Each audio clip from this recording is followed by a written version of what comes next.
Our next person, we have a couple named Adelle and Ernest Hartwell. Will you come up, Mr. Hartwell?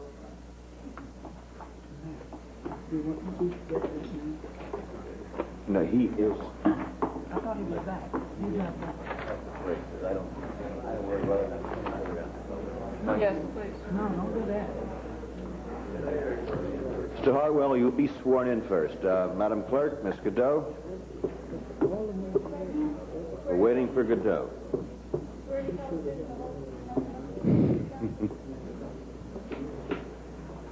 Another erudite person in this room, I can tell. There's only two of us, Charlie. There's only two of us, three of us. Before Mr. Hartwell begins, I'd just like to put a few documents into evidence.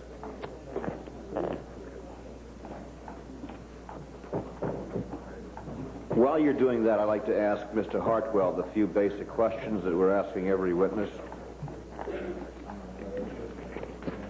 Mr. Hartwell, you are Ernest Hartwell, sir, right? Yes. All right. Are you appearing here today and testifying under oath voluntarily? Yes.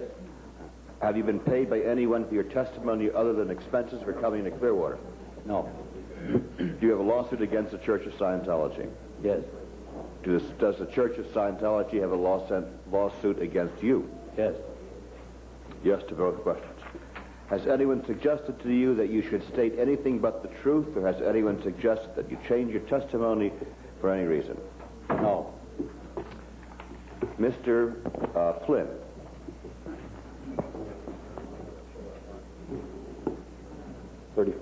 Exhibit 36 is a policy letter of the Church of Scientology from the executive series entitled Governing Policy. Could we put that on the overhead projector, please?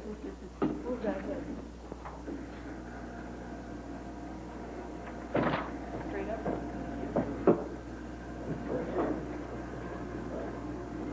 How many, just for the information, how many do you have? I'm going to put 2 on the projector and introduce 4.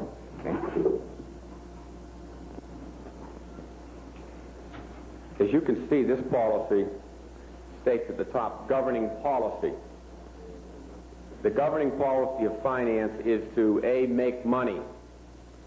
And then going down to J, K, and L, it says make money, make more money, make other people produce so as to make money.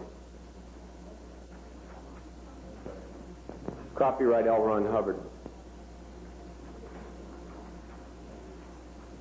Copyright is in the lower left-hand column below the... It's further down on the... right at the bottom. There you go. Always 72. And Exhibit 37 is a document entitled List of Services, Church of Scientology of California, the Flag Land Base. This particular document appears as a brochure and is distributed in their organizations throughout the world. And as you can see, some of the courses are rather expensive. The OEC? For instance, in the first course, up in the upper left-hand corner, under Flag Spiritual Counseling Service, there appears L10, L11, L12, 25 hours, $10,638.89. And the courses, as you go down, are generally in the $7,000, $3,000, $13,000, $12,000, $8,000, as you can see. How much does it cost to complete a NOTS program?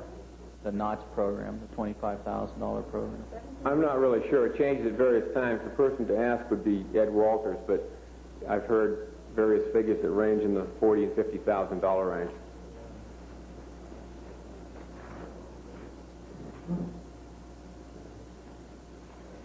In the middle of the document, it appears there is a notation, package price. Elementary evaluated course, $10,638.84. OEC I believe that stands for senior OEC and internship, $22,341. And then OEC, SNR, OEC, FEBC, which the witness mentioned, which is Flag Executive Briefing Course, is $37,945.38. And there's another Where do they course, get the 35 there's another course cents? there for $42,000. Where do they get these odd amounts? I mean, is that tax or? Where does OEC, what is OEC, which is the one that's there for $1 million or something? I believe that's the organization executive course. Mr. Flynn, on these documents, unless we assume that, unless you tell us the contrary, these are all available to us from some source, valid source that we can look at. Is that correct? That's precisely correct. This particular document, you could walk across the street and pick it up. Oh, but I meant the one that you introduced previously. They're copies. This particular document, the governing policy document, comes right out of a series of books, which, now that you've brought it up, we will bring in and put in front of you all of the books. And I believe the cost of the whole set is in the range of $2,000 or $3,000 for a 10 or 12 volume green set, in which this policy appears right in that set under finance. How many times do people use their credit cards for donations? I don't know. I really don't know.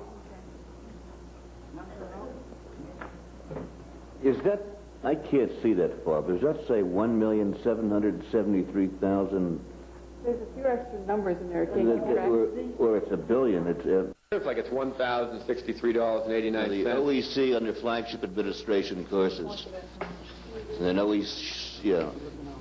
Does it range maybe from 11,000 to 17? Yeah, that's what I said. That's what it is. Which one are you talking about? Flagship administration, the third one down, OEC. Yeah, that would be 17. Oh, not, okay. Then That's the range. It's not $1 million. There's no course $1 million. okay. Oh, good. And then you'll note at the bottom, attention credit card users, you may use your Visa or MasterCard card. Mr. Flynn, are you going to point out the fact about the hotels and so forth and the suggestions that the above room donations are for single or double occupancy, and also the restaurants? I believe it refers that the suggested donations per week for dining is $80. Yeah, as Mr. Shoemaker has not just done, he's pointed that out, and the costs appear to be regulated or fixed right next to the notation as to the type of room that's being received. And as the witness just testified, and as I believe Mr. Kelly testified, those are flat fees that are paid. Okay. And we will simply have marked, which we won't go into now, two more exhibits. One entitled Accommodations, describing the Fort Harrison Hotel, and another one described as Donations List as the next two exhibits. Now, your name is Mr. Hartwell. Is your wife with you yet, sir? Does he want to wait for his wife? Do you want to wait for Mrs. Hartwell? Okay, we get started now. Mrs. Hartwell, when the officer comes, if you could just lead her down front to join her husband. All right, would you like to tell us in your own words, or would you like me to lead you through it with your testimony? I guess I just go through part of it in my own words. I'd rather you do that, sir. Go ahead. Well, I've lived in Las Vegas for a number of years, and I met the wife some 15 years ago. We got married once. Right. We got married, and one of our activities in our side activities is dancing. We both enjoy dancing very much. We became rather accomplished at it, and one of the choreographers for the shows in Las Vegas wanted to choreograph a comedy dance routine using regular ballroom dancing, and she chose us as the ones to teach. So she taught us the good comedy routine, and about the time we finished it and began promoting it to go to work, she had suggested that we go to Scientology. She was a Scientologist, and take the comm course, and to take also a course that she was teaching in how to project yourself to the public, to people on that. And she thought it would be an awfully good thing. I had never had anything to do with Scientology up until that point. So I followed her suggestions. I went in and took the comm course.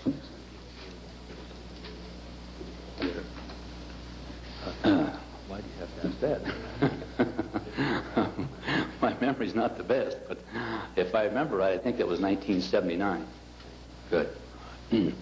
So, just about the time that I had finished the comm course, which I can't remember now, a matter of 10 days or something along that line, I was approached by representatives from L. Ron Hubbard's personal location.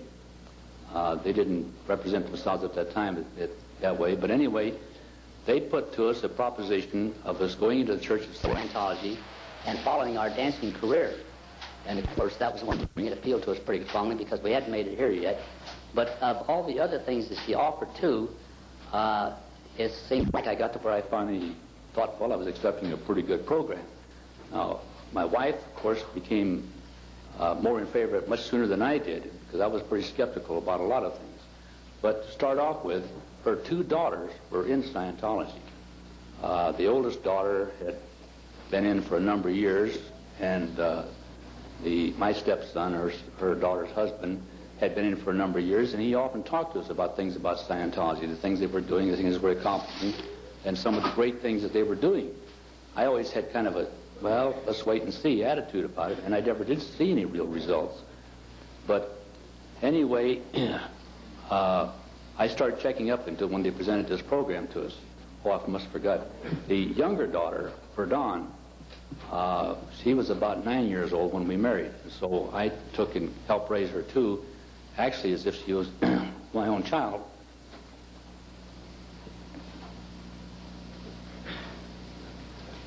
Take it, yeah. Just, we know it's tough. Gentlemen, I'm sorry. I thought I was over that. No, we can wait. Some of us never get over it. Anyway, they had, I explained this too. She was in junior high school. She was a very intelligent child. She was on the honor roll, and she did very well in straight A's and this type of thing here. But when she got into high school, for some reason, in that period of just a few months' time between junior high school and high school, she went wrong. We never could quite figure out what happened. But she didn't like high school. She couldn't seem to get adjusted to high school. She started ditching school and various things like this. So the other daughter, who was in Scientology, talked her mom into sending her to Scientology and see if they couldn't do something about her education. They had a much superior system and program and all this sort of thing. So they sold her on the idea of going in and leaving school altogether. So this was necessary for, I'd become pretty concerned about that. I wanted to know what kind of a program you had. I went down to try to find out what they were teaching her. And they was just telling her, telling me, hey, don't be concerned about it. It's not your concern. This is her mom's concern. And I got nothing but, a lot of baloney from them. So I tried to reason with Adelle about it, and I didn't seem to get anywhere with her either. So between her and the daughter, they both accepted Scientology's program. And they signed her in and sent her off. Just like that, she was gone. So I didn't have anything to do with it, really. And I just thought things weren't right. And I couldn't get a hold of anything that led me to believe that it was right. So in the meantime, then they came back to where they had presented us with this program of serving under L. Ron Hubbard. And some of the things that they presented it to us, one was, of course, our living conditions, where we would live and where we were going at. And they had told us we were going to Clearwater, Florida. And we were shown pictures of the hotel here, of our own rooms. We would have private rooms and the grounds, the swimming pool. We would have access to all the facilities there and that. And being right on the ocean and everything. Well, these things kind of appealed to me as the number one thing. So before I even made a decision on that, I went to the library and checked up, as much as I could on the area here, and the weather and conditions and so on and so forth. And I liked the idea of it real well. Then, of course, other things that they promised us was a 5-hour working day. They promised that we would follow our dancing career. In fact, by the time we got through this, I thought we were going to become another Ginger Rogers and Fred Astaire. Producing, in other words, our comedy routines and our dancing routines in movie work. So this, of course, appealed to us. It's something we're very much interested in. And our work schedules were supposed to amount to me becoming an editor or a photographer. So, again, this appealed to me, too. But quite a number of things. And one of the things that I did is I went and visited a fellow who had been aboard ship. I went and talked to Mary's daughter, who had been here to Clearwater, had been at the hotel and studied here. And they had nothing but good things to say about it. Nothing but good things to say about it. So over a 2 or 3 week period, I checked out everything that they had to offer. I checked everybody that could, everywhere I could, and I got nothing but good reports. So I said, hey, looks like it's all right. And I accepted, but under the conditions I accepted of one, transportation. I had 2 automobiles at the time. I didn't want to really lose them. I wanted to find any way I could take them with us. No, we couldn't do that. but they had all kinds of transportation here. We would have transportation whenever we needed it at the hotel. I checked this with her daughter too, and she told me yes. They have cars, staff cars, you can use them anytime you want to. So this was agreeable.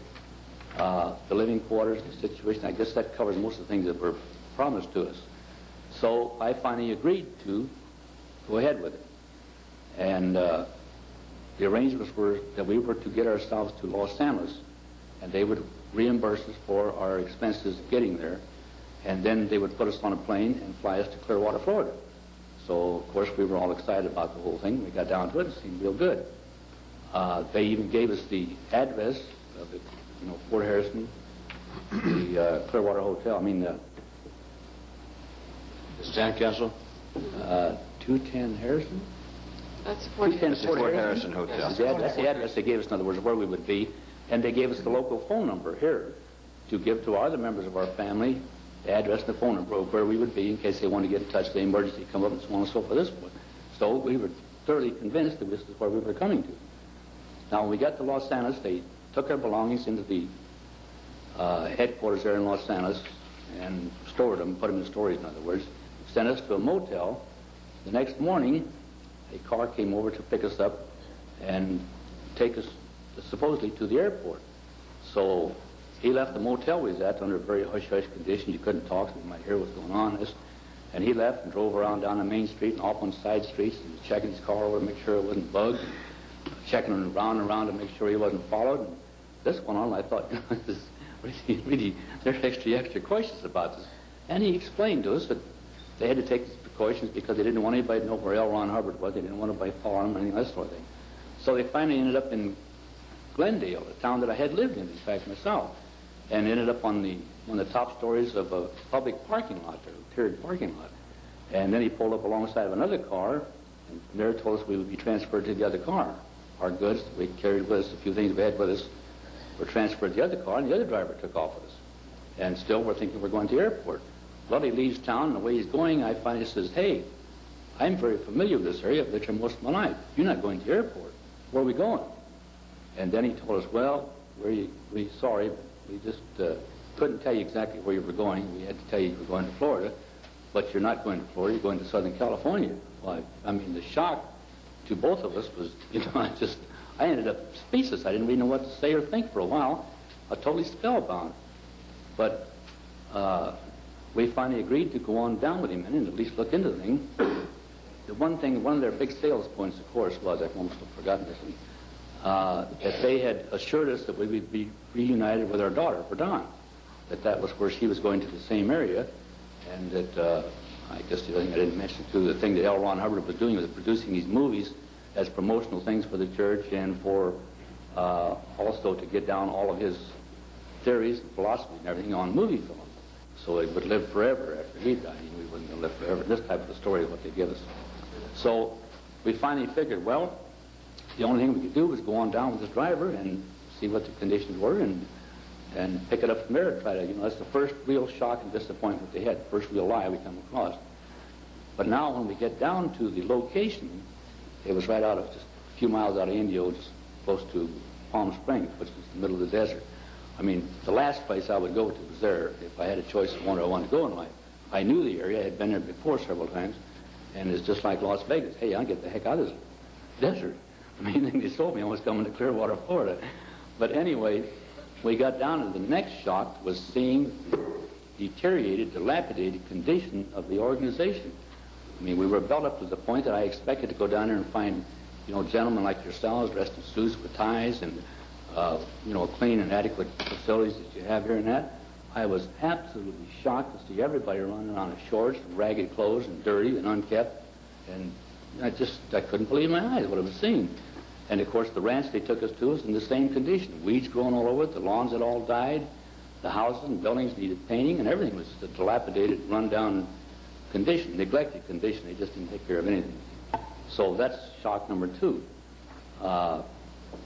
Then, let's see how to explain this. Well, they had 3 ranches down there. They took us first, of course, to the main ranch. On the main ranch was their main activity. In other words, everything revolved on the main ranch. It was 50, 60 acres, something like that.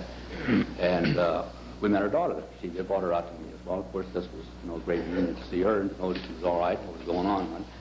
And then we were told that the building we would live in was on one of the other ranches. And we didn't get to see it until late that night. They'd take us over that night. Oh, excuse me. Excuse me.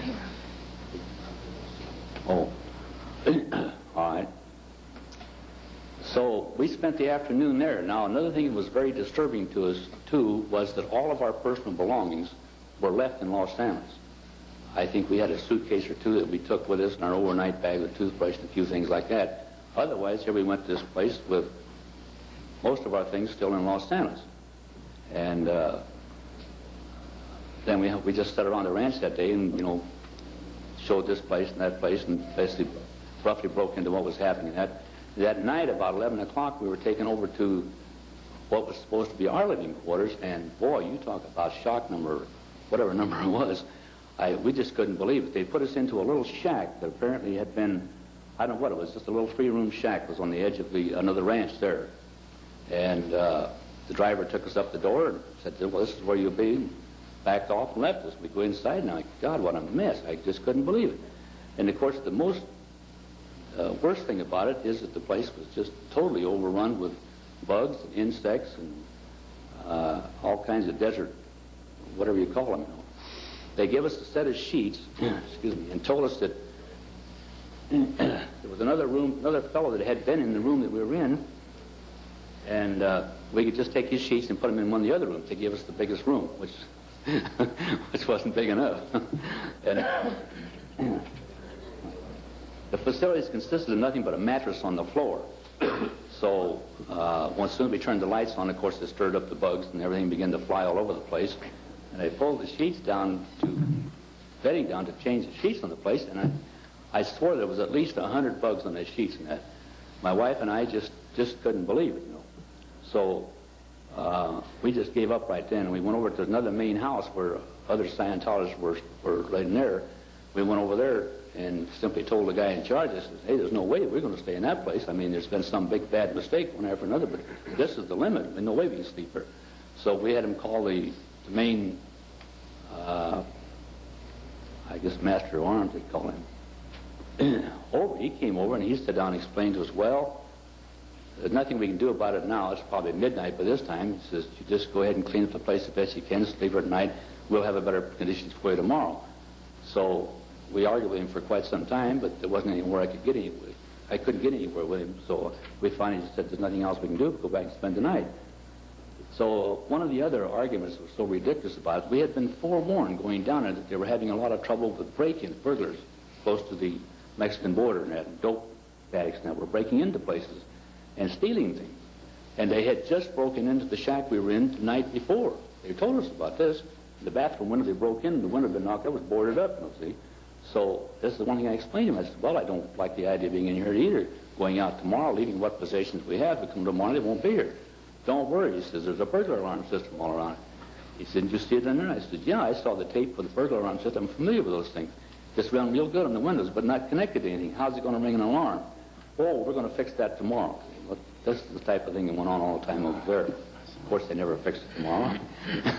They never got rid of the bugs or anything else. The next morning, were picked up and taken back to the main ranch. And, of course, we were just furious by then. I mean, both of us. I went right up to the person that had been responsible for getting me there. I happened to see him the first thing, and I just really chewed him up one side and down the other. Hey, there ain't nothing to do but get me the hell out of here. I ain't staying in this place. And I was really hot, of course. Well, they sent us in, told us, calm down, this. Finally got me calmed down enough to talk. So they took us sent us into the chaplain. First, of course, when I had breakfast, I went back to talk to the chaplain. And the chaplain was gone, so we spent about 3 hours with the chaplain's wife. And, of course, all she did was just lie to us again, lie after lie after lie about they had another ranch, they were going to put us in that the next day, and we would get our own private room. And it was real nice. They were just refurbishing it that day. And they were sorry about the inconveniences that we were brought down way ahead of time. And I said, you saying we were brought down ahead of time?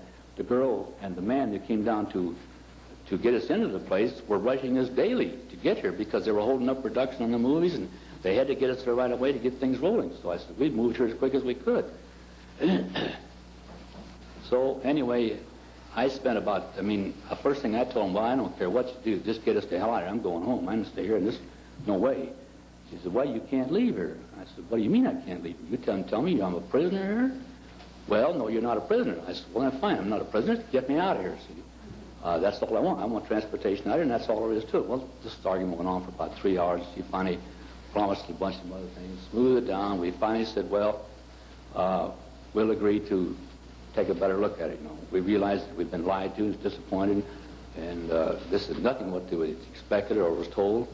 But we said, here's our daughter still involved, and all of our personal belongings. I don't want to leave without them. So we managed to stay, decided to stay at least a few more days and see what happened. Well, nothing happened. Now, we went to work. Our working conditions are the same as I explained to you before, from 7 o'clock in the morning till 11, 12 o'clock at night. I started belly aching the first week from my weekend off that I was supposed to have, and hey, you don't get no weekend off.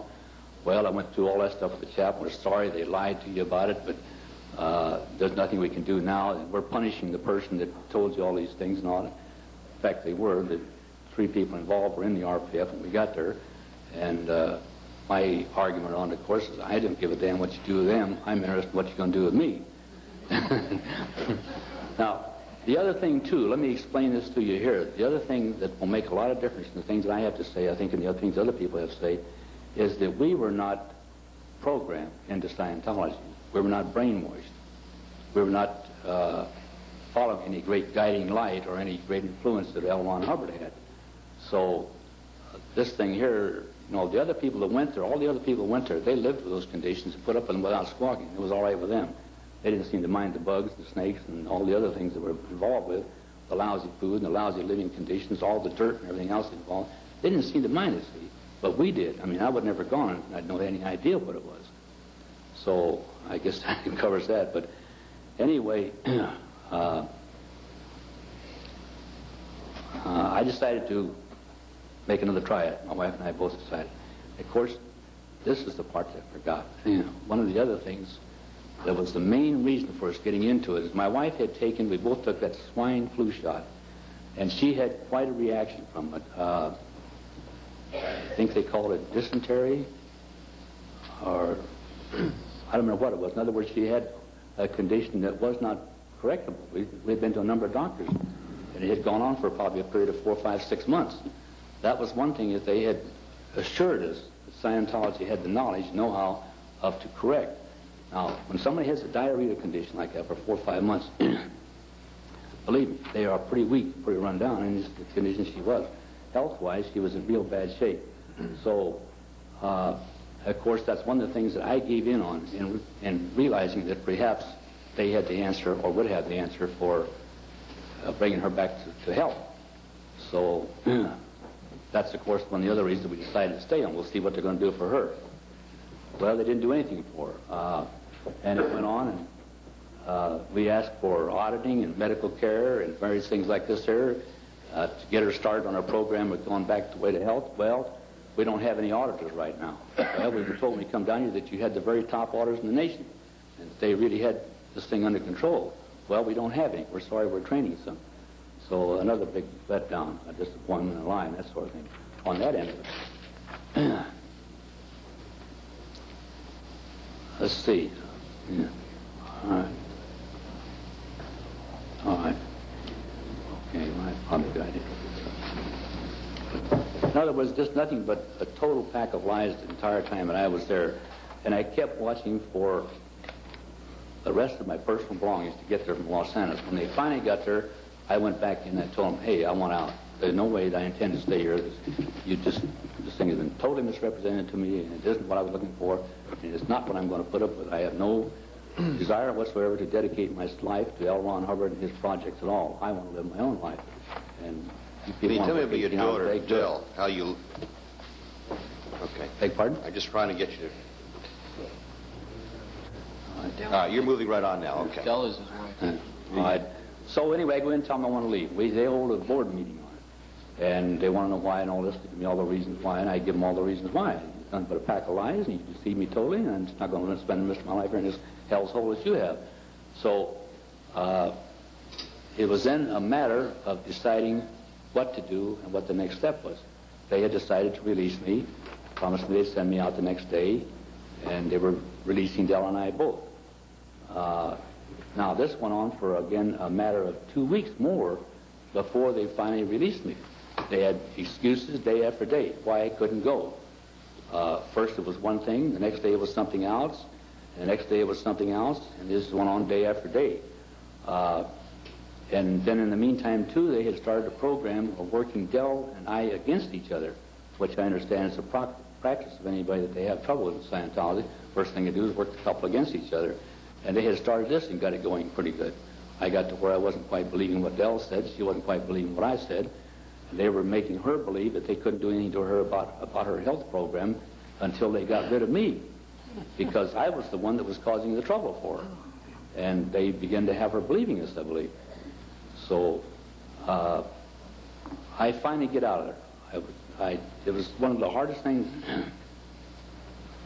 If I may interrupt just a minute there, that last point is a very significant point in consideration of the commission, and you may recall, make a note of that they led Mrs. Hartwell to believe that her illness was being caused by Mr. Hartwell, and you will hear her later testimony precisely why, but you might make a specific note of that point.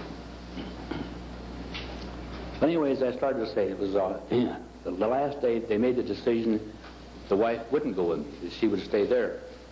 And we sat down that day ourselves and talked it over, and we finally decided that maybe there was something to what they were saying, number one. Also was the fact that I had to get back to Las Vegas, obtain a job. I didn't have any, at that time, I no longer had a job. I didn't have any insurance. I didn't have enough money to go on with medical treatments for her. Had no way of covering anything in this line here. So we finally decided the best thing to do was to go back, for me to go back and leave her there. And perhaps they would take care of her then. And then the other thing, too, is the daughter was so brainwashed by that time, I couldn't reason with her anymore. I mean, I saw what a hopeless, helpless mess it was, and I tried to reason with her a number of times, but she couldn't accept anything I had to say at all. She was totally brainwashed into she was in heaven. So, you know, it's hard to do, leave them.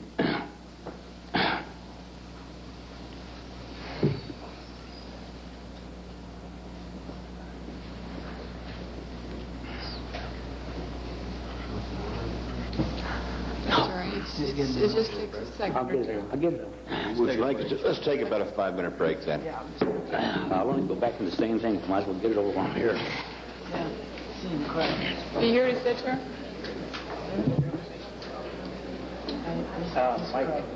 Mike.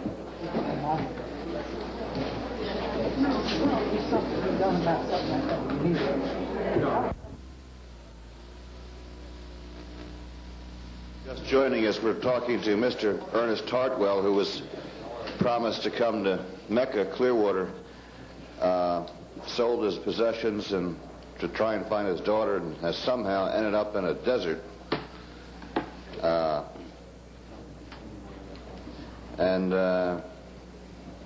So far he's probably 3,000 miles away from here. And I'd like you to continue where you left off, sir. Okay. First thing I want to say, I'm sorry. That's fine. But Apologies. yeah, it's one of the bad things about the church, breaking up families, loved ones, and various things like this. Seems like they do everything they can to destroy families and happiness. To me, like I said, it was the hardest thing I think I ever had to do in my life. Leaving them there in the condition that they were in, and leaving them with a man that was totally insane. Now, I hadn't mentioned it before, but I want to say that. A number of people, when I come back, ask me what I thought of L. Ron Hubbard. I told them the man's crazy, absolutely insane. Now, that's my own personal belief, my observations, things I saw him doing. He was a screaming maniac 3 or 4 times that I saw him. One of the times that I saw him, he come in and issued conflicting orders, and that seemed to have been one of his regular habits, telling you to do one thing and turn right around a few minutes later and telling you not to do it, and expecting you to do both orders. So, anyway, I got out of there. And then, after I got back to Las Vegas, it did take me, as a matter of fact, about a month and a half before I went back to work. And when I got back to work, shortly after I got back to work, the chaplain from there, Fred Rock, came to Las Vegas and approached me with a story that he had heard I was responsible for disclosing the location of where L. Ron Hubbard was. There had been a leak in security or something.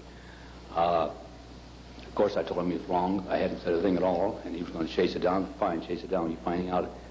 Anybody can tell you that it was me. I'd like to talk to him with a certain mistake. So then he produced our marriage license and told me that he had obtained our marriage license from my wife and that she wanted a divorce. And this is something that just left me speechless because I couldn't believe it. I felt that we had a real strong thing going with each other, and we did have. We were real close to each other, and we never had any real trouble until this thing came up in our married life, and so I just couldn't believe it. But anyway, he left, and after he left, the more I thought about it, the more confused and everything else I became on it, and so I really put the other thing is that he wanted to know if they could use my address, and would I accept passports for Don and Adelle, my wife. And I wanted to know what for, and he says, well, they're moving out of the United States to one of the foreign countries, and they'll have to have passports, and we have to have a local address to send the passports to. And so I told him yes. I just so shocked and spellbound, I couldn't even figure out what's going on, Then, of course, after he left, that really worked on me, and I became more upset with the entire situation. But the outcome of it was that I did manage to get Adelle back home a month or so after that. Now, just shortly after she came back home, they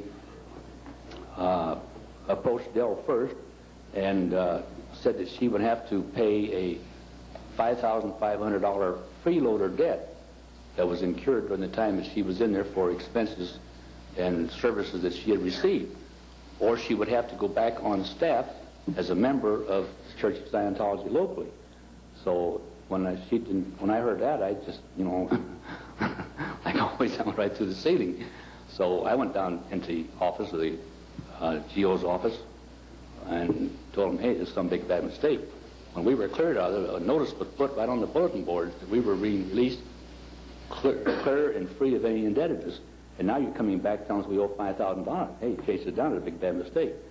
So they did. They called me back a couple of days later and says, well, Hartwell, we want to inform you that now you owe $5,500 as well as your wife. So you owe $10,500 debt to Scientology. And of course, I went, as far as I could go with it locally, back to her daughter, and they had them writing letters back and forth, and they kept giving me stalls and stalls and stalls on the same issue. I finally went down there to Indio and just raised holy hell. But I got the letter then from them that said that I was free and clear. We didn't owe any indebtedness. Went back to Las Vegas, and her daughter the next morning is at our house and wants us to go down to Scientology and sign another document. Sign another document. So what do I want to sign another document? I got all I need. I'm free and clear of the joint. They're free and clear of me.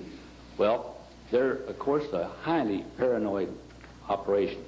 That's what they're just scared to death that somebody's going to let somebody know we're wrong of it, or some of the secrets of the church.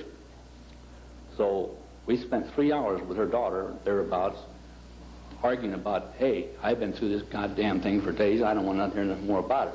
Get out of here and leave me alone. I don't know where the church. I ain't coming down. I ain't signing no papers. And the discussion went on about they just had a couple of questions they want to ask us. Just ask them. No, we have to go down to the church to ask them. No way. So I finally got them out of there. And then I got them out with the agreement that we would go down in a couple of days and find out what it was all about. I mean, I simply had my fill of it. So went down a couple more days. Now they got they want me to sign another letter stating that I owe them $30,000 if I say any more about the Church of Scientology, and I had welched on my agreement with them by threatening them and this sort of thing here. I had threatened them, of course, and but I hadn't done anything. I hadn't said anything or anything else. So just trying to get them off my back. So now this goes on. They tell me what they want. I said, hey, I ain't signing no agreement like that. You don't have to worry about me. Of all the time in the agreement, I held my end of the agreement. Of all the things that we were supposed to do, I held up my bargain and the bargain on everything. I haven't said nothing about nobody. But you people have double-crossed me, lied to me, and double-dealt me time after time after time. Now, I want a letter from the Church of Scientology that says that you're going to leave me alone. Now, you get off my back. I'm not on yours. You get off my back. I told him how to write the letter. Well, of course, a few days later, they called me back, told me over the phone, yeah, we got an agreement here just like you wanted. Come down and sign it. So I went down. They got the same thing. So we had another half a dozen meetings, and finally the local organization said there's nothing more they could do about it. I said, well, fine, let's leave it going. Now, harassment went on for months after that. They sent a fellow out from the main organization in Los Angeles. He started a big harassment program. And it ended up by him finally telling me that they had definite proof that I was trying to extort money from the Church of Scientology, and that they were going to put me in jail if I didn't sign their new agreement. Now, he had a new agreement. This agreement here, it breaks my heart to even get into this one again, too. But they were trying to get me to sign statements to the fact that I had been an alcoholic all my life, that I had totally neglected my own children as well as Verdun, and that I had been abusive to my children, that I was a poor father and poor provider, and that I had just a number of defamatory statements like this. And, of course, the last statement was that I now owed the Church of Scientology $60,000, and I was supposed to sign this. I told the guy, hey, no way. And so, and not any nice terms like that, you know. Anyway, that same night, they had sent Adele's daughter to our house where we were living, and she went there, she'll tell you her end of the story, to threaten her with our lives. So, after that, up until that point, I didn't realize what demons I was dealing with. I didn't realize that they were lying and trying to do everything that they could, and doing anything they could to destroy us. Actually, they had cost us our jobs. They cost both of us our jobs. They had us both fired from our jobs. They had us moved out of the place we were living in. I don't want Adelle will probably tell you about other things that happened to us during this harassment period, but that was the last one. When they threatened to put us in jail on that, I went to the police department then, and in fact, they made the threat on our lives. I got scared. Believe me, I did get scared, because it's a known fact there are a lot of suicides in connection with Scientology. I didn't want to be one of them. So I went to the police department, told them exactly what happened, made a report on it. And the next day we took Adelle down, and she made a report on the same thing. And then I went to the newspapers. I forwarded the whole story. I told them everything about where Ron Hubbard was, what the church was like, what they were doing. I went to television stations, went to radio stations. I got on the air. I mean, I got public right quick. I figured that's the only way I would have freedom from them. And sure enough, it worked. They didn't bother me a day after that. The first story came out, they didn't bother me a bit. I was free. Finally got freedom. So I guess that's the last story. There's other things that happened. Do they sue you? Well, yes. Then after that, they brought a lawsuit against me. What was the law? Well, I forget how. You want to get into that, but they left you alone as far as dirty tricks. They did bring a lawsuit against you. Yes, right. Okay. Oh, well, yes. Here's several other things that happened now. They, too, went public, and they made public statements to the fact that I was an alcoholic, that I had a drinking problem, that I had murdered my father. They took, let's see, there's several other things they brought out, I don't know. Oh, another thing is that they... On the story in the newspaper that I was guilty of extortion, that they had definite proof the Church of Scientology, that Ernest Hartwell was trying to extort money from them. They put out in the newspaper like that, and run over the television, the same story. So these things, of course, made it pretty bad for me, too. Tell me about your daughter tried to kill you, did you say that? Or made it threaten your life? Beg pardon? Did you say your daughter tried to kill you or threaten your life? No, she didn't. I think probably it'd be better if my wife would tell that in the story, because I might word it. Why don't we have your wife come up now and tell her what she'd like to know and say, and then we can question both of you when it's appropriate. Mrs. Hartwell, will you please be sworn in, please, by Miss Godot? Raise your right hand. Swear to tell the truth, the whole truth, and nothing but the truth, so help you God? I do. I must ask you the same 5 standard questions I've asked your husband, and I'm asking everyone that appears before us as witnesses. Number 1, are you appearing today and testifying under oath voluntarily? Yes, I am. Have you been paid by anyone for your testimony other than expenses coming to Clearwater? No. Do you have a lawsuit against the Church of Scientology? Yes, we do. Does the Church of Scientology have a lawsuit against you? Yes. Has anyone suggested to you that you should state anything but the truth, or has anyone suggested that you change your testimony for any reason? No. Thank you. Now, if you would tell your story and Your own words, please. Well, I think Ernie has covered quite a bit of it, except I would like to say that when I found out I was going into the desert, my heart just sunk, because it wasn't where I wanted to go either. Also, I'd like to say that when we did get united with Verdun down there, I realized how brainwashed, that she was cold. Dawn is your daughter? Yes. She wasn't the same girl that had left us. I can't quite explain it, except it was just a cold feeling. I was appalled, like Ernie said, with the swearing, the cussing. In fact, I was crying one day and said I'd have to go home to learn to cuss and swear before I could ever survive down there. And then another thing that was real shocking, I was in the shed one day, the wardrobe, working, and I hadn't met Hubbard at this time, and I heard this terrible, screaming, filthy language like I had never heard before. I had something in my hand, and it just fell to the floor, and my mouth flew open. I said, who in the world was that? And they said it was the boss, because we weren't allowed to use the word Hubbard because of security reasons.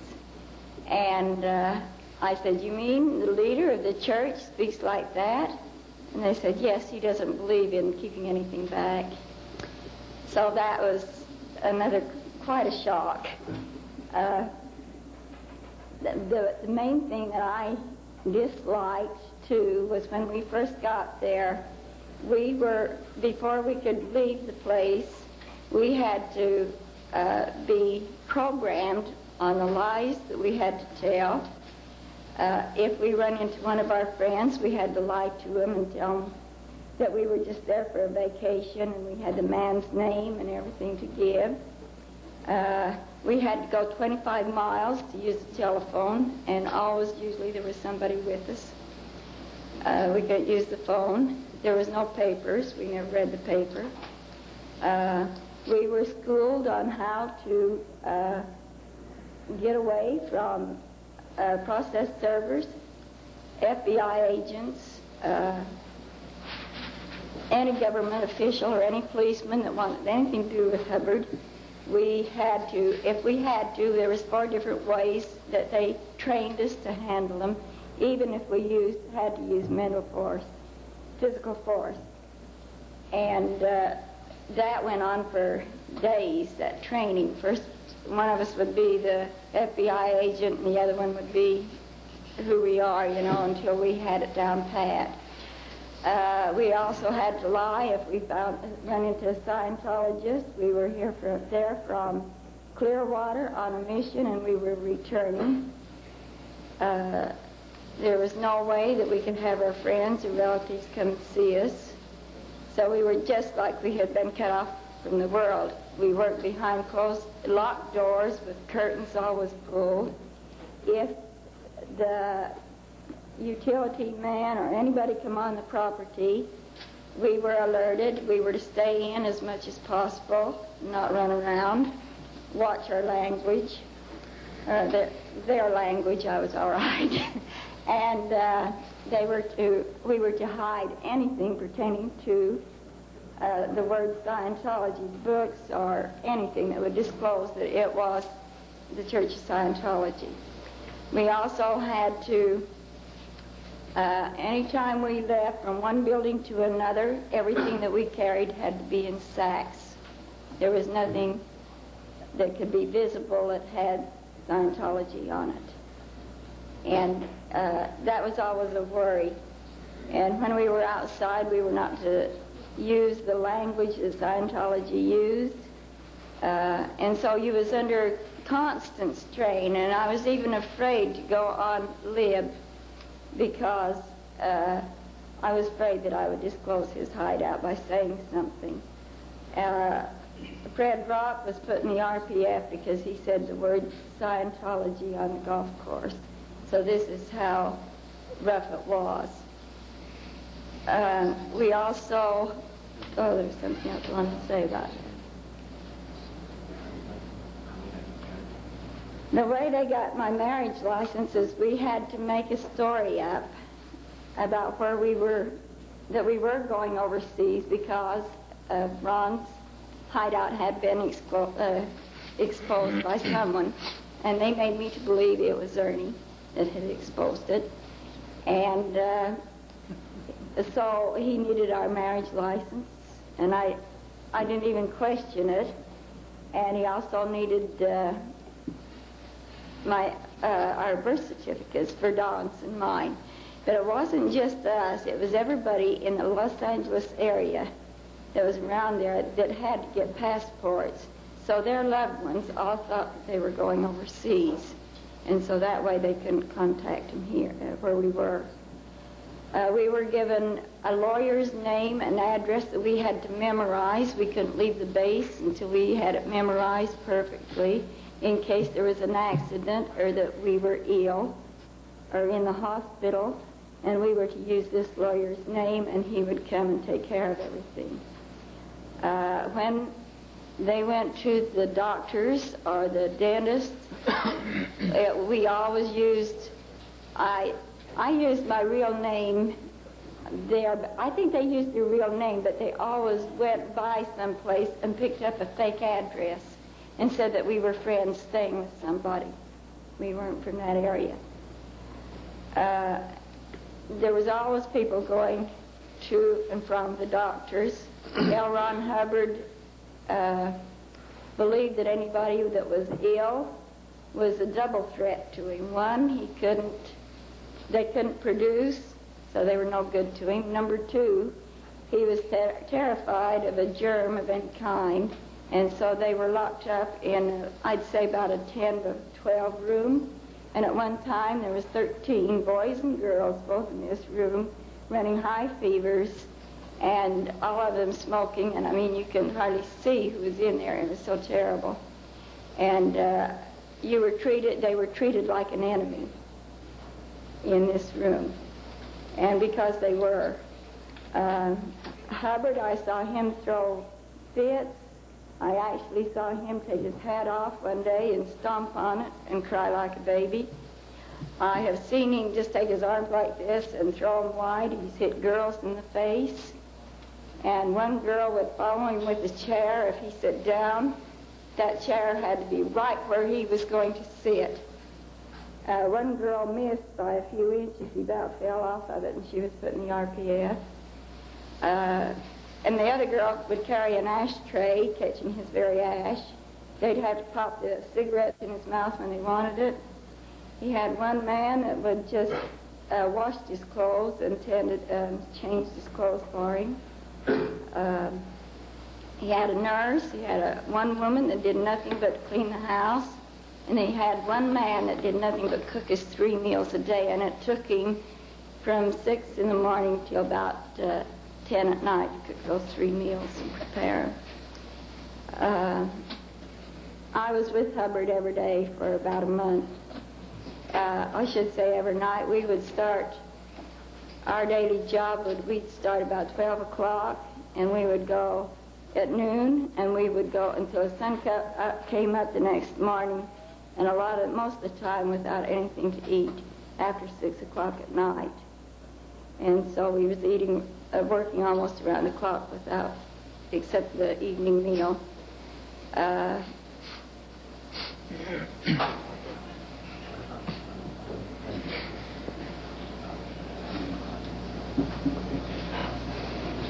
They said that they could give me any auditing because of my illness, because Ernie was upset and he had me upset, and that as soon as Ernie left, why then they would start and give me real auditing and get me to the doctor.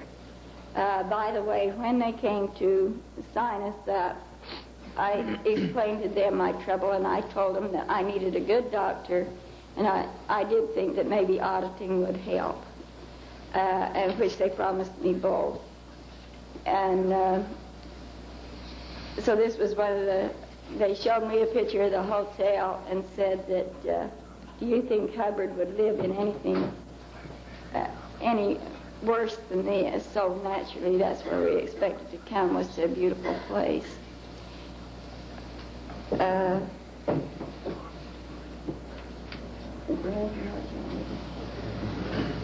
Okay, the RPF down there didn't function like it did over here because they had no place for the RPF.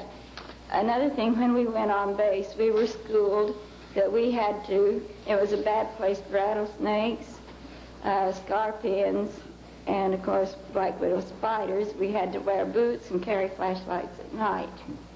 The RPF had their clothes in boxes, and their mattresses was thrown out on the ground with the spiders and the scorpions and the RPF.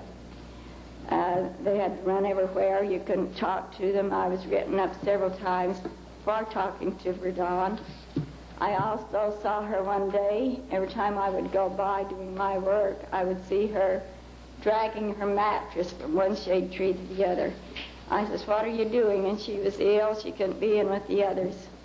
And so she was hunting shade and keeping out of it's 117 degrees. And she was hunting shade because she was ill. I worked one day, ironed out in the heat, out in the sun because it was cooler in the shade. And it was 117 degrees then. And without any food the whole day. And at 5:30 I just became desperately ill. And I told him I had to leave. And I staggered. It was quite a ways, about 3 blocks from where we were shooting the movies up to where the dorm was. And I was staggering. I'd go first into the fence and then into the ditch. It was like I was drunk. But anyway, I just made it to the bunk and just crashed. They came in and woke me up and said at 7 o'clock I had to go down because Hubbard was going to be on the set. And I wouldn't do it. And I was written up because I took a 3-hour nap. So and another time I complained I had to go home because I wasn't getting treated. I was then bleeding and in quite severe pain.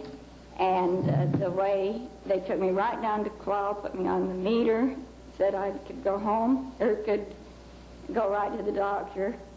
And the next night they had us scrubbing the barn. We started at 6 o'clock and we scrubbed that barn till 4 o'clock in the morning. And they had me carrying buckets of water. Anybody that run a fever was immediately put out of commission, but anybody that was ill and not running a fever, they were made fun of and ridiculed because they thought more of their body than they did of Hubbard's work. There was no unity. There was no working together. It was like if you were going over here and somebody was coming this way, you couldn't stop and say hello, because then that would stop you and slow you down to get to your point, so you might not get your work done. And one day we were laughing and joking on the job, and the supervisor told us if she ever caught us doing that again, we'd go into the RPF. It was strictly work, no pleasure. If you're in the lower conditions, all money stopped coming in, what little bit there was. You didn't get any pay. And you didn't get any libs, so you were just held prisoner. While we were there, when we first got there, in fact 2 days after we left home, which was about a 5-hour trip, my nephew drowned. And we didn't get word. It took 10 days for them to notify us that my nephew had died. And this was by a letter from my sister that went to Clearwater and then back to where we were. Because they wouldn't give us the telephone call. All our mail was read before it left that base. I wrote 3 letters to Ernie before one of them got through, and I finally said everything's going great, because everything else came back and I had to rewrite it.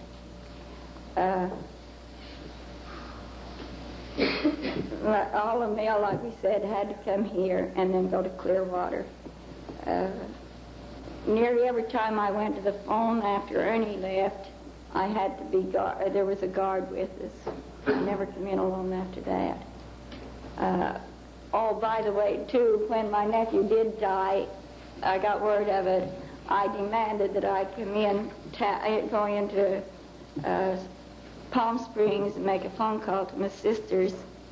And it took us from 7 o'clock in the morning until about 6:30 that night. They finally get us a broken down truck. We had to buy the gas, and they gave us 2 hours. If we weren't back in those 2 hours, they were going to call us the police and have us arrested for stealing the truck. I saw men, I don't know how many left the base while I was there, but it was quite a few.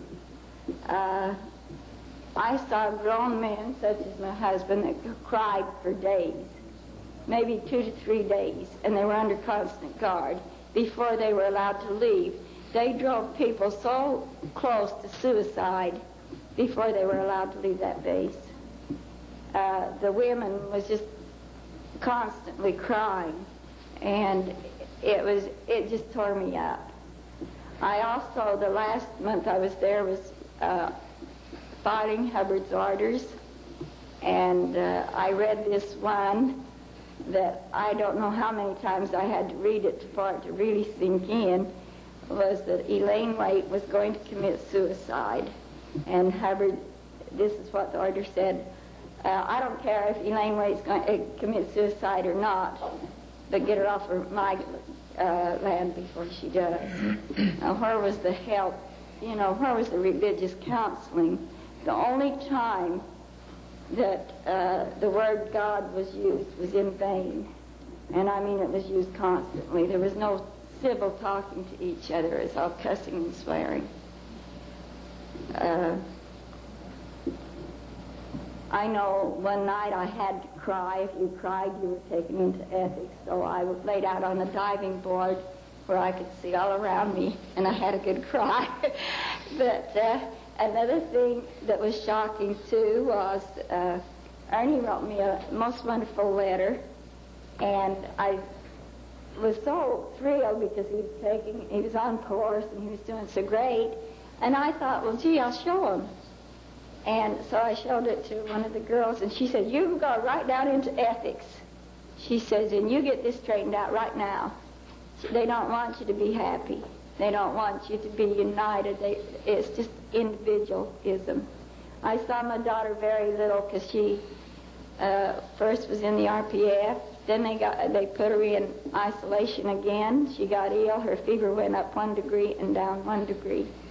And she was in there for about 2.5 months in this one room, not allowed to see anybody. You can imagine what that has done to her brain.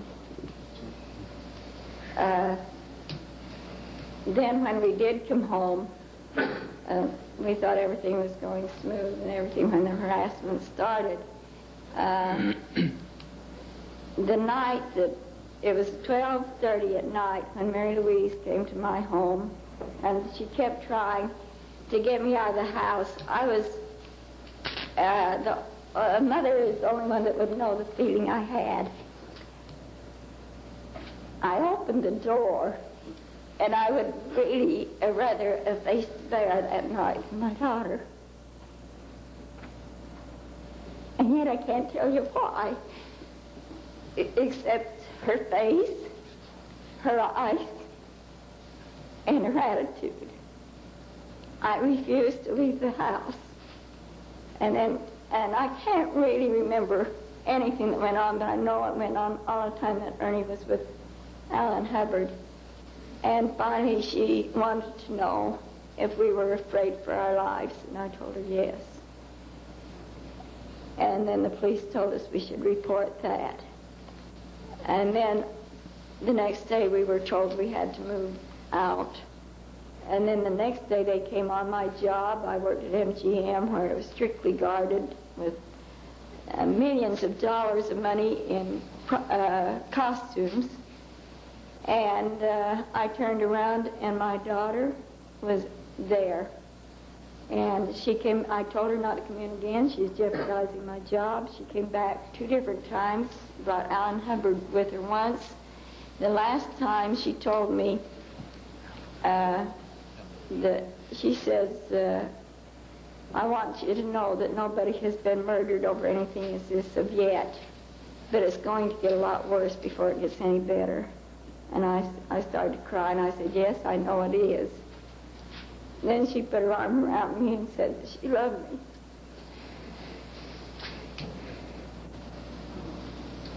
I think we need a break. No. Sorry.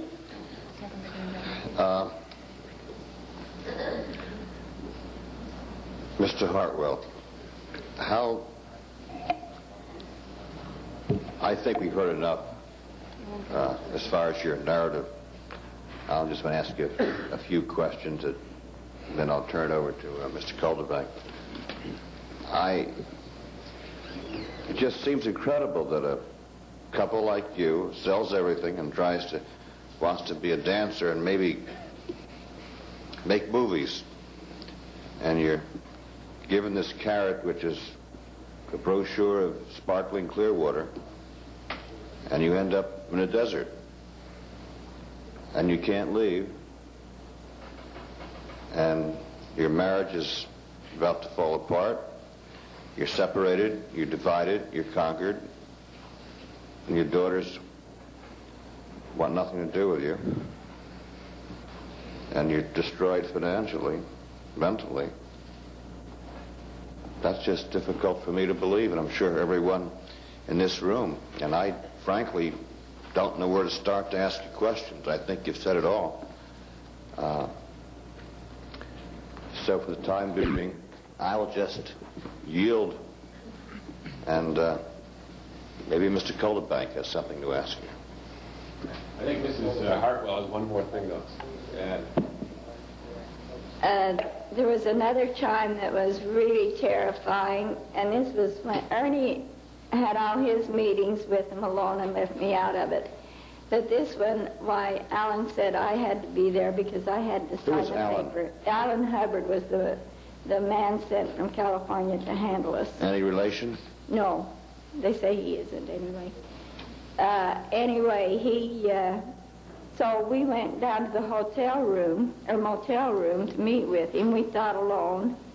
And there was both my daughters and their husbands, and they had flown my daughter and her husband in from Indio just to use against us. And they came in the night before, and yet they hadn't even called us. They hid my other daughter's car so we wouldn't know that she was there. And we started talking, and all of a sudden, another one that was with Alan Hubbard, I don't know him, I don't know what he looks like, because I was so terrified. But he all of a sudden jumped up and started to yell at Ernie, saying what a beast he was, what a terrible man I had, because he was trying to extort money from the church. He was no good, that I knew what was right and what was wrong. I needed to get rid of him. I needed to divorce Ernie and get back into the church because I knew where it was right. And finally, Ernie got me out of the room. It seemed to me like it went on for hours. I don't know how long it did, but to me it just seemed forever. But Ernie tried to get me to drive home, but I couldn't because I felt like if I left the room that day, I'd never see my daughters again, and it was close to being true. Where are your daughters now? One is in Las Vegas, which we never can talk to her, and the other one's in L.A. Are they still within the Church of Scientology? Yes.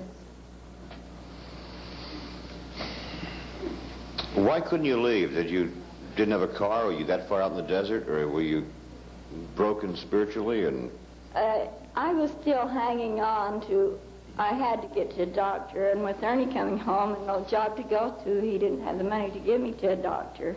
And I had been told that if I didn't get attention soon, that it would be cancer. And so I was still hanging on to them getting me to a doctor, which they did in September. They finally got me to a doctor. Did Mr. Hubbard cure your cancer? Oh, yes. I wouldn't know what he had. No, he couldn't cure anything. He's too terrified of any sicknesses. Mr. Calderbank.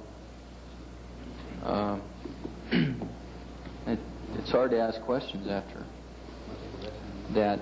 Would you like to take a break? I'm fine. Okay. One thing, what year, for the record, did this take place? 78 and 9, was it? How long? Well, when did you leave? When did you leave for Clearwater and end up in the desert? What year was that, and how long were you in the desert? It was, I think it was May of '79 we went. Ernie came back in July. I came back in October. Did you ever make it to Clearwater until today? Yes, last year and a half ago I was here for the Tenney trial. I have no questions, Commissioners. I don't know if you want to question them anymore. I think we've heard everything, but I don't think we should question them. But if there's something that you want to ask that, for the record, go ahead. Mr. Calderbank first. So just very clearly, the main reason you got Clearwater was held out to you, and the whole start of your entire journey was that you were coming to Clearwater, a beautiful city. You know, I should clear up one thing. We were to come to Clearwater and then go a short distance from Clearwater because Hubbard wasn't in the Fort Harrison Hotel, but he was close by. Did you ever hear the term Dunedin used? The one? Dunedin? It's another city. It's a town north of this. No. It's interesting. This is a little off the subject. You don't know about this, but everybody in Clearwater virtually was sent a booklet from the Church of Scientology. I think it was The Way to Happiness. Mm-hmm. They had the various numbers, and they said that the way to quote-unquote happiness was not to lie, not to do illegal acts, and one of the major tenets was to keep the family together. And written by and copyrighted by Mr. L. Ron Hubbard. I know you've answered it, but how would you characterize that, or what would you say to the people of Clearwater that would receive a book like that? How could you sum up and tell them your experiences versus what they're holding out? I'm not sure I understand. Go ahead. What advice do you have to give the citizen of Clearwater? I would certainly advise anybody against accepting or believing anything that L. Ron Hubbard said. I mean, to me, he's nothing but a flat-out liar. And, of course, he's a great fabricator of all kinds, but he does quite a job, too, of blowing things up way beyond proportion of what they are. It's my belief that he has used psychoanalysis, something that was discovered by another man and progressed pretty well along by the time Hubbard got a hold of it. And he has simply called auditing. It's nothing but psychoanalysis. He's called it auditing. Now, I say this because I had some psychoanalysis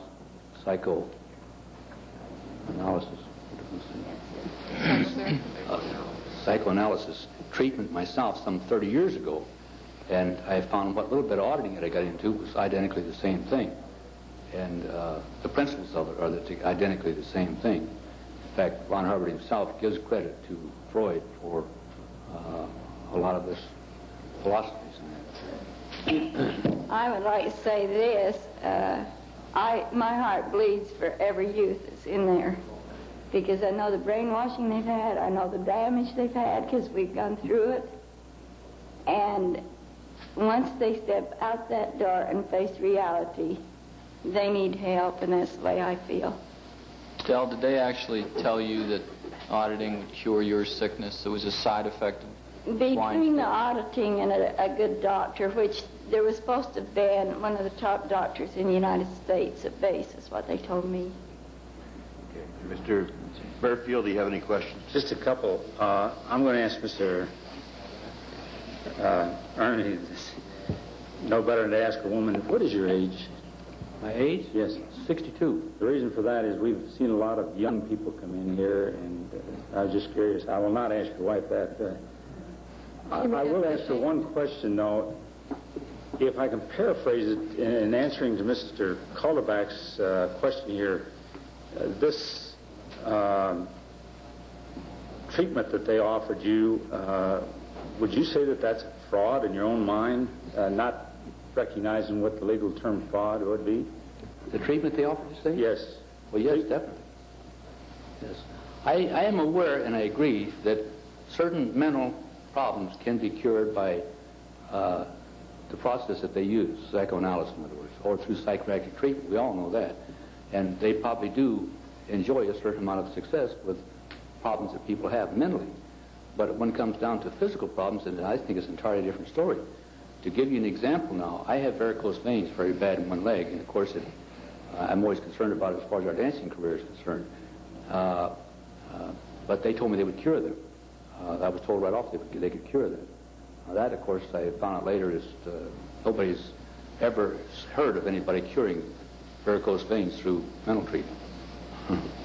Just one other question. I've noticed among the people that have testified here in the back room that there seems to be a tremendous camaraderie among those of you that have left Scientology. And I've asked the question of the previous ones, who you could turn to, and apparently there is no one that you feel that you can turn to outside the church. Is that correct? For help? In regards to what? In regards to searching for help. Oh, sure. While you're in the church. Sure, if you have mental problems or physical problems, In our society, there's many people we can turn to, of course. No, I mean the church itself.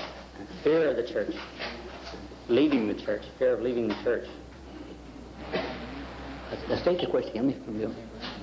Well, I think it's on something I want to answer all right. I guess more your wife, the fact of leaving the church, what retaliation would be taken against the two of you if you left the church? Well, that's the thing that they do, of course. They instill a great amount of fear into you. This happened to us from the day one that we got there until we got out of there. In fact, the fear has never really left us. There are quite a few full-blown psychos in the organization of Scientology. I am sure, or at least I feel there are. And I think that we, even today, live in fear of one of the persons taking it upon himself to say, hey, we must destroy this enemy or that enemy. I mean, they are constantly hammered this type of thing to them anyway. Their enemies must be destroyed. So the average person doesn't do such a thing. But we live in fear of it. I do. And, of course, like I've heard other people testify here today, they couldn't quite walk out of the building. Hey, man, the reason they couldn't walk out of the building, they were scared to death. They were giving nothing but fear. And, of course, the first time that second and third time that you hear people say committing suicide from being in Scientology, the confusion that you're in, the message you're in, and you know what you're faced with, hey, you are scared. You really are. I mean, I was as scared to leave there myself, really as scared, because I didn't know what would happen to me. I was as scared, too, of leaving them there, because I didn't know what would happen to them. They put that fear into you right from the very beginning, and they hammer it to you, and they maintain it. You're scared all the time that you're there, believe me. You're scared to blow your nose. One of the biggest things, of course, is the RPF program. You're scared of speaking out of term to people in the RPF.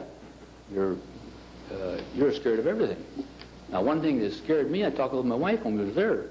They kept stalling me day after day before they sent me home. In the meantime, about a half a dozen guys had left there. They called blow. They were supposed to have blown. Well, I finally said to myself one day, hey, did they blow or are they buried up in the hills somewhere? I mean, I'm not saying anything like this happens, but hey, some people disappeared, and I begin to say to myself, why ain't they send me home? I'm beginning to think they're looking for the right opportunity to bury me in the hills. I mean, they instill that fear into you. Believe me, it's just there. And when it comes down to making these death threats on us, maybe I'm a chicken of some sort, but I'll face anything. I faced the worst thing that they had, but I was afraid they were going to bury me. I really was, from what they put into me. Just one last question here. There seems to be a thread that runs through here of a divide and conquer of the family, or the family unit.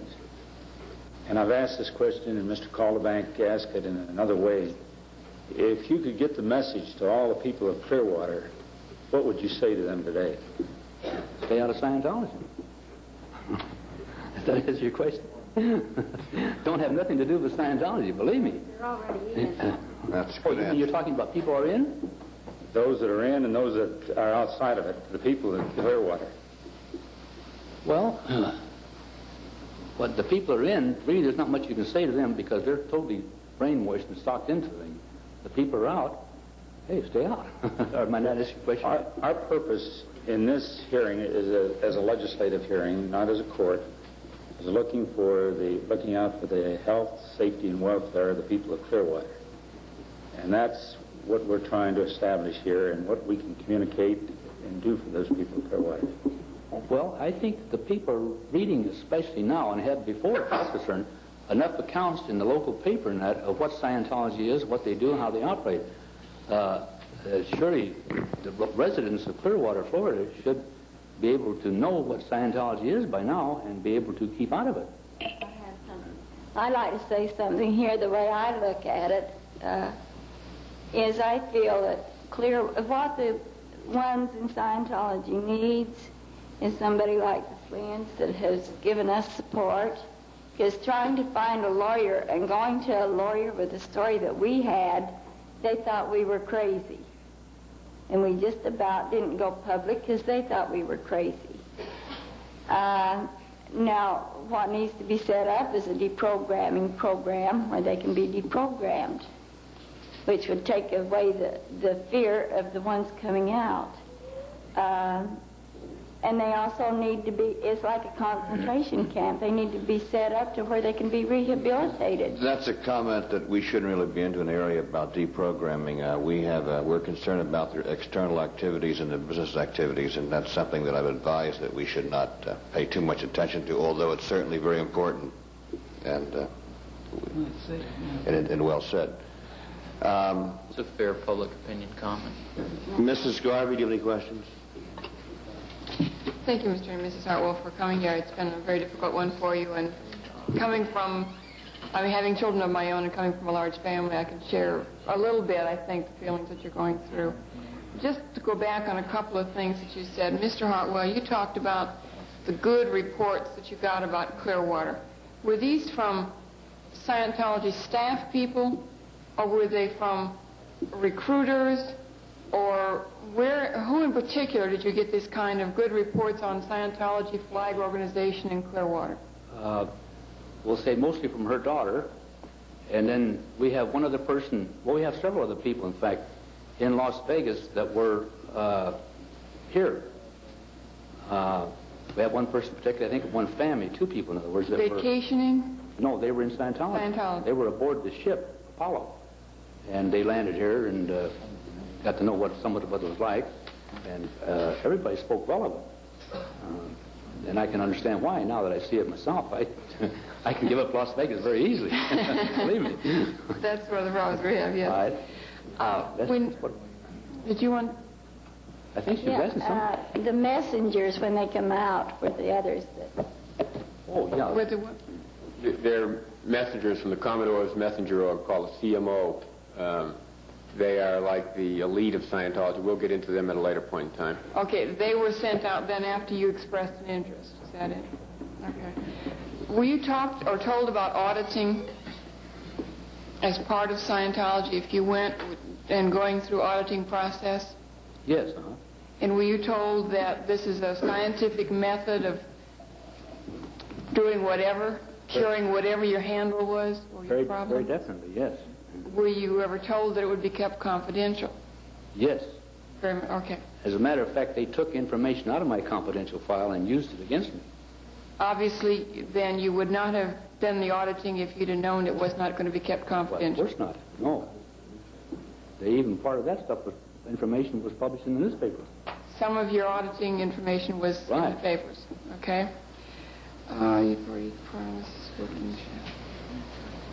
Mrs. Hart, will you make comment about written up? What does written up mean? Everybody spies on everybody. I was even afraid to speak to my daughter because she would write me up. You do Which this, is basically reporting back to the authority. Okay. They do this to keep everybody in line. They say it's for their own good because if the person knows they're caught, well, then they won't do it again. So you're really supposed to be doing it for their own good, but it is just spying on each other. Just one. Here's another one. You made comment about pay. Were you paid at all while you were in this? We were like whoever it was testifying today. We were promised $17.50 a week, but when we got down there and we had to study the different courses before, like the sec check I was telling you about, we were only paid because we were on study. Our pay was cut to $7.50 a week, And then, like I said, too, the RPFers, and if you're on the lower conditions where it seemed like I was most of the time, there's no pay. No pay if you're... No pay, but more work. You just casually mentioned sec checks, security checks. What, did you both go through security checks? Very vividly when we got down there, and that was the, I think, the main purpose. Now I can see the main purpose is to find out if there's anything in your background that they can use. Is that a check or a question and answer thing of about 100 and 150 questions to ask everything that they want to know that you wouldn't want to tell them otherwise? Right. Okay, we saw that earlier, Mr. Penn. That's Exhibit 6 for the record. Okay. Okay, that's... Is that it, Ms. Penn? Mr. Hatchett, do you have any questions?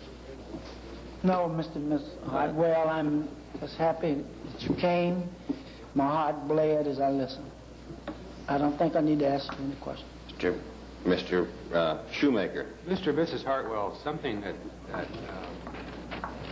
I don't know whether you would have this answer or not, but I think it's something everyone would like to know. Of course, apparently from what we have heard and what we understand, being close to L. Ron Hubbard from a Scientologist point of view would be almost like going to heaven. That would be the greatest thing that could happen. Oh, yes, very true. And the fact that they came and recruited you when you were not directly related to Scientology and then brought you in immediately to where he was located, did you ever understand why they selected you to do this? No, we kept asking ourselves, why us, you know? And then I keep telling Ernie, I says, well, everybody on the planet, or, you know, in Scientology, would give their right arm to be here.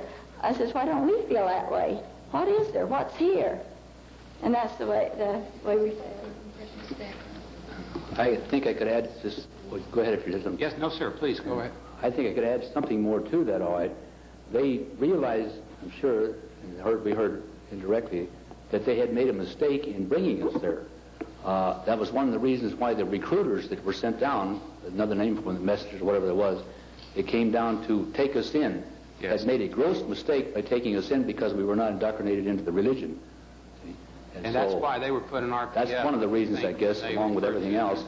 Now, they stayed in their punishment, in other words, lasted as long as I was there, and I think it lasted as long as he was there, and even longer. But they were there when you were there. Yeah, they had made a gross mistake by taking us there because we were not into the religion. Talk. All right. One quickie. What kind of movies did L. Ron make? You made movies with him in a desert? Were they epics or... Well, one was on the e-meter reads, and this was quite interesting too because they had what they called the pinch test. Pinch? Yes, you pinch and the meter's supposed to read, and then you're supposed to say, feel that pinch, and the meter's supposed to read again. And you know, everybody on that base was pinched 1 to 10 times before we finally got past the first read.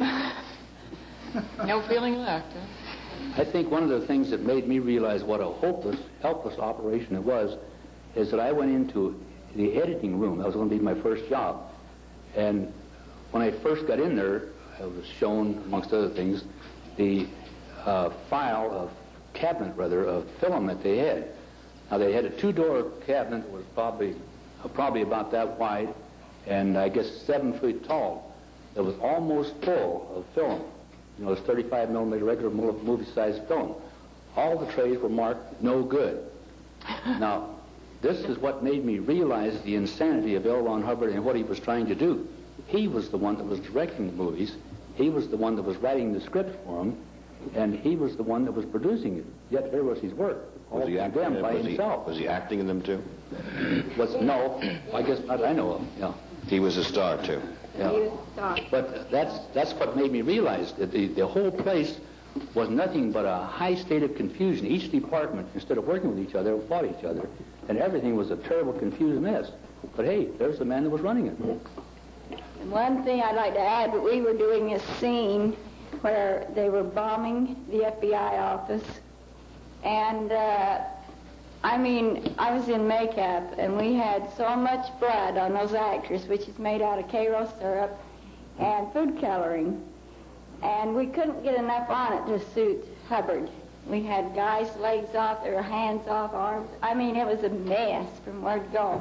We had so much blood on those actors that they had to take their clothes and all and soak in the shower before they could undress. This is what Hubbard wanted. Well, this doesn't necessarily relate to the actual Clearwater operation, but I think it relates to the base that we're coming from. Oh, one other question, if I might ask. Is there any question in your mind that the things you described, not specific details, but the things you described, is there any question in your mind that Mr. Hubbard did not know what was going on? A lot of things is kept from Hubbard, like the mail. We're supposed to, everybody writes to Hubbard and he answers everybody. He doesn't receive a letter. But anything such as our case and what was going on at the base was run from Hubbard, there's no doubt.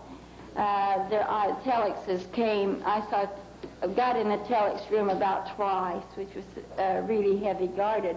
But I did see telexes, England, California, and Clearwater. Yes, ma'am, but the conditions which the people were living in there and the RPF and all of that, he certainly knew about that. He knew it and thoroughly enjoyed it.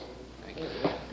Thank you. Unless you'd like to say one final comment, we thank you very much for being a good witness and being. You've got a very sad story to tell, and I don't know how you got it out, but you did it very well, and we appreciate you coming. Yes, thank you. As a point of information, the movie that Mrs. Hartwell referred to, for whatever it's worth, is a movie that was made during the period that the criminal cases in Washington, D.C. were taking place. And those movies were shown around the United States, and they basically showed that psychiatrists and the FBI and the AMA were criminal organizations, as shown in the movie. And some of the blood scenes that were described were scenes that were supposedly perpetrated by the FBI and the AMA. And those movies are shown around the United States to certain Scientology members. I would now like to introduce a document, and also for the record, as Mr. Hartwell testified, after all of this occurred, a lawsuit was brought against him by the church. And I will leave the reasons for the bringing of the lawsuit to your whatever inferences you may draw after you hear the rest of the testimony. And I would point out the fair game doctrine that was on the easel that we'll put back up had said earlier that the fair game doctrine says lie, cheat, sue, or destroy. And we're now going to introduce an exhibit involving the alleged cancellation of the fair game doctrine as held out by the church. I've been reading this stuff for 3 years and I just couldn't say a word. Well, what can you add? Really? Just the happiness booklet.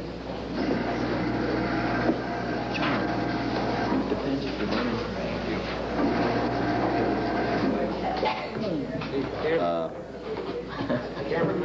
Where is the cameraman? Not you. Call for the cameraman, please. Don't move it. Just go where it's at. Yeah. Let's call the hospital. Mr. Mayor. He's your job. I told Tom. Mayor. Do we have the cameramen present? Will they come to the... Well, he took a lot of shit, too. Will they come to the podium here to help us move the camera so we can let the screen down?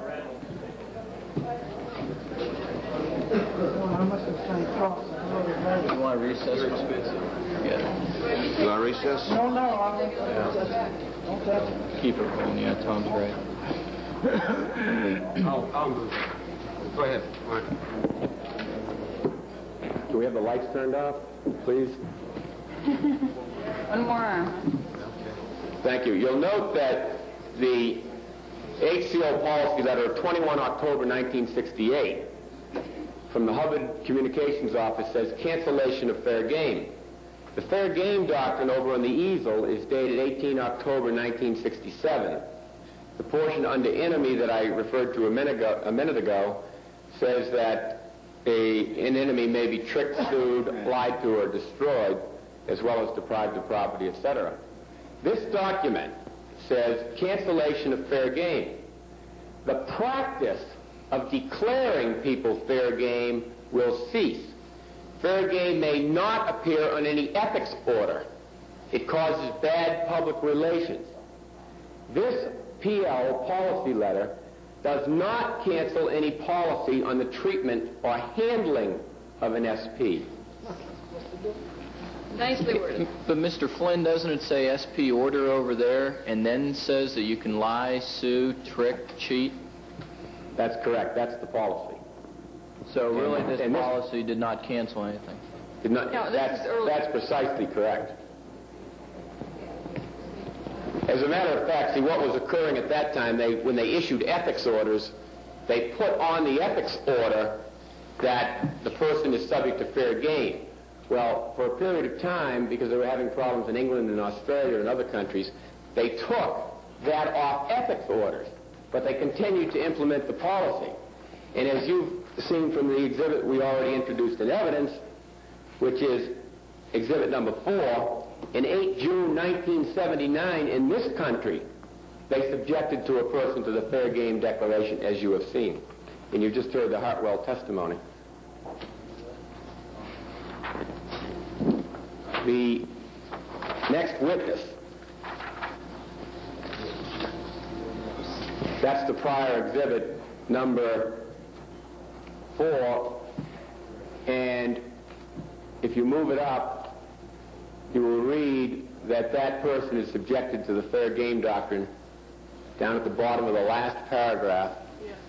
And if you move it back down, you'll see the date on it. 8 June 1979.